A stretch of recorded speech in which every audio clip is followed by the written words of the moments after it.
For half a minute, she just stood behind Stargirl's chair. Silence everywhere except for the tinklings in the kitchen. Only Stargirl was still chewing. Hillary moved around to the side. "I'm Hillary Kimball," she said. Stargirl looked up.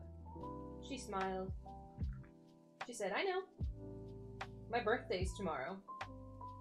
"I know." Hillary paused. Her eyes narrowed.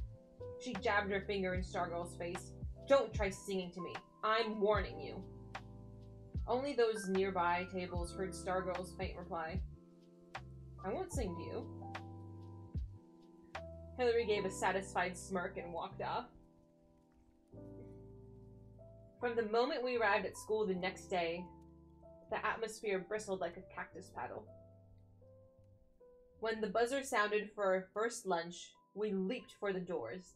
We swarmed into food lines. We raced through our choices and hurried to our seats. Never had we moved so fast, so quietly. At most, we whispered. We sat. We ate. We were afraid to crunch our potato chips, afraid we might miss something. Hillary was first to enter. She marched in, leading her girlfriends like an invading general. In the food line, she smacked items onto her tray. She glared at the cashier. While her friends scanned the crowd for Stargirl, Hillary stared ferociously into her sandwich. Wayne Parr came in and sat several tables away, as if even he was afraid of her on this day. Stargirl finally came in. She went straight to the food line, smiling as usual. Both she and Hillary seemed unaware of each other. Stargirl ate. Hillary ate. We watched. Only the clock moved. A kitchen staffer stuck her head out over the conveyor belt and called, "Trays." A voice barked back, "Shut up!" Stargirl finished her lunch. As usual, she stuffed her wrappings into her paper bag, carried the bag to the paper-only can by the tray return window, and dropped it in. She returned to her seat. She picked up her ukulele. We stopped breathing. Hillary stared at her sandwich. Stargirl began strumming and humming. She stood. She strolled between the tables, humming, strumming. 300 pairs of eyes followed her.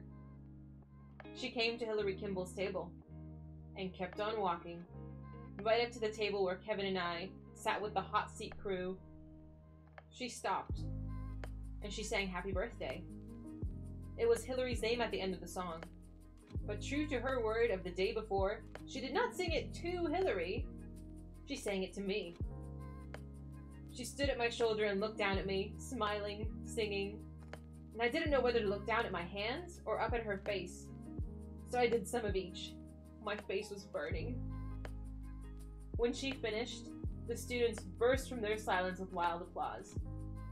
Hillary Kimball stomped from the lunchroom.